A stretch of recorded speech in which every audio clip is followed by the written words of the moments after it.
People who have never gone viral think that there's like this magical secret formula of like all these parameters that you need to tweak in order to guarantee you're gonna go viral. When in reality, it's not that deep. Every time you say the word algorithm, just replace it with people. If you can understand human psychology really, really well, then chances are you'll also be good at content. It's so important because when things do get tough, that mission is going to be the thing that continues to push you forward. What to do after you go viral is very interesting. Yeah, that's actually something that I feel like nobody talks about that because, well, What's up? Daniel here again from the editing booth. Realized we didn't have an intro for this one either. We filmed all those intro batches at the same time. So here's the intro. Hope you look forward to this mini episode and let us know if you like this new format. Thanks for watching as always. So many people who have created content before, I feel like don't talk about the mental effect of going viral. And it's not a positive one. Like, yes, the positive one is like, it's like doing drugs when you're going viral and you're just checking the analytics every 5 minutes and you're like seeing the chart go up exponentially. But that only lasts for like a day or so. And then seeing the chart come back down and then thinking to yourself, all right, I've got to prove to myself that I'm not a one-hit wonder and that it wasn't just luck and that I can actually recreate the same conditions that led to this success. That's what goes through every creator's mind. I would bet money even the biggest creators are thinking about that. Right? And yes, I think there's a lot that you can learn from one viral piece of content. And there are a lot of variables that you can probably also tweak so that the next content is more likely to go viral. But you'll never be able to, with 100% certainty, recreate exactly the same conditions. It's kind of like winning the lottery, right? Like you can win the lottery once, but that doesn't necessarily mean that your chances of winning the lottery the second time are higher. Now with content, yeah, maybe you can change a few things, pick the right topics, use the same style of editing, but a lot of creators, I think, struggle if they're not able to recreate that same level of viral success on a video or on a post, and mentally that really messes with you. So I totally agree with what you said earlier, Daniel, of LinkedIn, posting on LinkedIn, posting content in general being like mental warfare almost because your biggest enemy is often your own brain. It 100% is. Even when running, my cross-country coach used to always tell me the hardest muscle to train is the one in between your 2 ears, talking about your brain. Because, yeah, you got to train your body, but it's really your mind when it comes to running. And it's the same with LinkedIn. So I might have to start using that, Coach Shenegi, that the hardest muscle to train is the one in between your 2 ears. And I really think it's true because once you go viral, you're constantly trying to think about how you can repeat that, how you can be known for that. And I feel like I'm repeating myself all the time on the show, but what keeps me motivated, and I think you too, Matt, is that we're trying to make content that we wish we knew when we were on LinkedIn. And that is something that keeps me motivated to keep things going viral and keep posting, because a lot of creators, like Kevin Baker, as we talked about before, it's been 3 months since his viral Costco post. And he was talking to us about it on the show. And it was really vulnerable of him to talk about it. And it's tough to follow up a banger like that. So it is mental warfare. It's hard to train the muscle in between your 2 ears. And having a mission or a goal can really help you continue posting, because that's something that's not only bigger than yourself, but bigger than the content you're making can help you reach new heights, in my opinion. Yeah, I totally agree with that. I think there's like 2 or 3 things that are really important to be a successful creator on LinkedIn, and not just on LinkedIn, but just in general, in my opinion. The first is what we've talked about, which is needing a mission that's bigger than yourself. The second thing is being reflective and almost like having a certain level of self-actualization where you spend the time to actually reflect and think about why you feel a certain way or what different experiences in your life have taught you, which helps you to create good content. And then the third is you need to be very consistent and have the mental strength to continue posting when results aren't there. And I'm going to talk a little bit about each of these 3 in a typical consulting structured fashion. With the first one, which is having a mission bigger than yourself. Like you said, Daniel, it's so important because when things do get tough, that mission is going to be the thing that continues to push you forward, right? Wanting to provide value and help out a past version of yourself who was just starting out posting on LinkedIn. That's your mission. And so even when, it's a bad day, you don't feel like the post that you are about to hit send on is the best work that you've done. Maybe you're thinking to yourself, oh, nobody's going to want to see this. This is so cringe. Like, why did I even think this was a good idea? Thinking about, okay, is there at least one person out there who's kind of like me from a year ago or a couple months ago who would really find benefit from this post? That is going to be what's going to still push you over to continue posting. So, number one, have a really strong mission. Number two, as we talked about, is being reflective enough about your experiences where you're able to think about, okay, in the past, maybe I have succeeded or failed at these things. In your case, Daniel, building viral LEDs to over 700,000 ARR. Like, what did you learn from that? There's a whole host of good and bad things that you probably gained from it.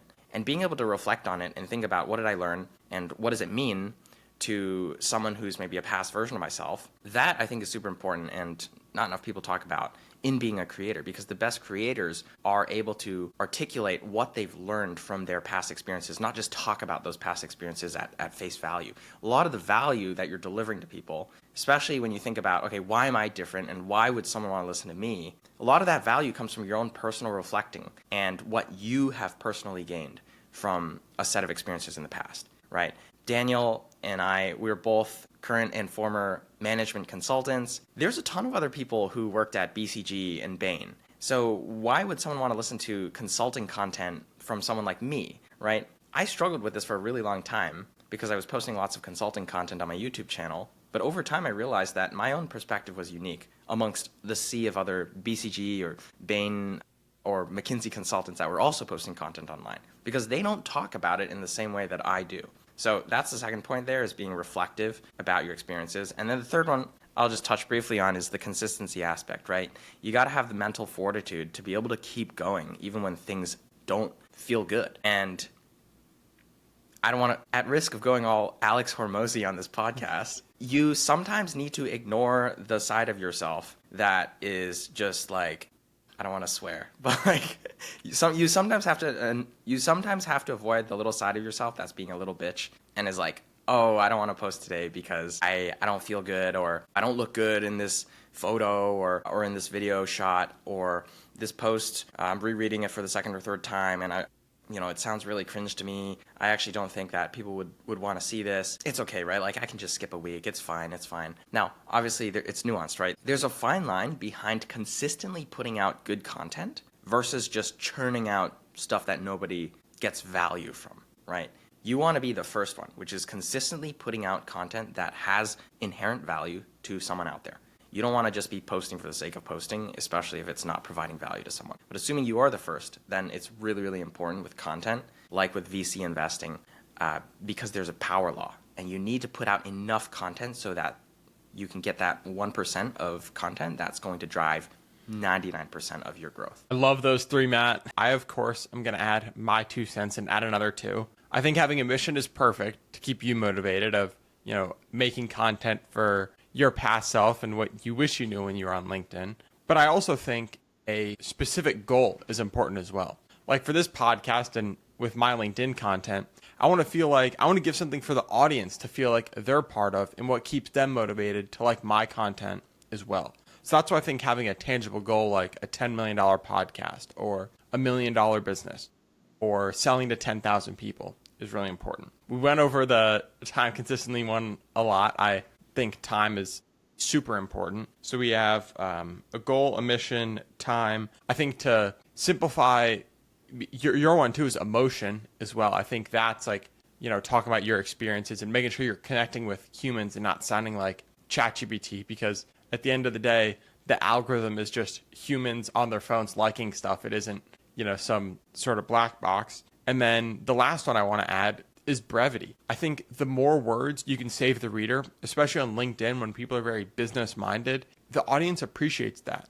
You're saving them time. And if you can express a message in fewer words, that actually makes you look cooler, not weaker. So those are my 2 to add, just brevity and a specific goal that can help you make better LinkedIn content, and what a lot of the great content creators we see have. Yeah, I absolutely love it. And you also mentioned emotion, right? As kind of I love talking about emotion. We chatted with Julia Alvarenga, senior at Harvard, absolutely crushing it on LinkedIn. And something that I realized after we had that conversation with her is she's really, really good at using emotion in her content. And I'm not just talking about like, she's not just putting out like a sob story post or like just like a generic, like, what am I trying to say? The way that she basically incorporates. She's not trying to like, she's not trying to be like, oh, I went to Harvard and like almost like engagement farm. I don't know what the best word for it is, but like kind of clout chase in a way, but in a Yeah, she's not Yeah. just doing it purely to engagement farm. She does it in a very thoughtful way where the reader still gets a ton of value from the post. And of all the guests that we've interviewed so far, I think she's like the best at doing that. She gets crazy engagement on every post too. So all I wanted to say there is I think, again, emotion is also a really important aspect of content that people need to understand because you're talking to humans, right? Humans, not machines. Whenever people ask me, how do you hack the algorithm? Or how do I go viral on the algorithm? I tell them, take a second. Every time you say the word algorithm, just replace it with people. Because at the end of the day, the algorithms are just giving people what they want to see. So if you can understand human psychology really, really well, then chances are you'll also be good at content because you're thinking about, imagine there's a person on the other side of the table that I'm writing this LinkedIn post for. What are they going to think? What value are they getting from it? What are they going to feel when they see this? When they read the text, when they look at the photo and the image? Like, is the hook in the first two lines, first line or two, is that going to be something that's curiosity inducing to them? Why is it going to be curiosity inducing to them? And how can I craft it in a way that makes it a scroll stopping click? Those are the kinds of things that you should be thinking about. You shouldn't be thinking about like, oh, like I need to optimize the algorithm.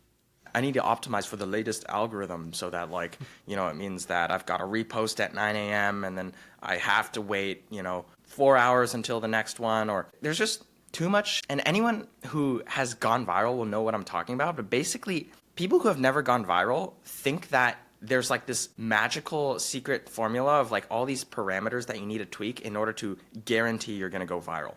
When in reality, it's not that deep. Like, you need to just post a lot, post valuable content, and eventually, if you don't stop, something will go viral. And I feel very passionate about this because even after having multiple videos on my own personal channel go viral, and then I guess you could say I've had a couple LinkedIn posts as well that went viral, and even though on LinkedIn, and this is a whole nother topic, viral on LinkedIn is like 200,000 impressions, whereas on YouTube, it's like you got to get like 500,000 views, and on other platforms like Instagram, TikTok, viral is like at least 1 million, right?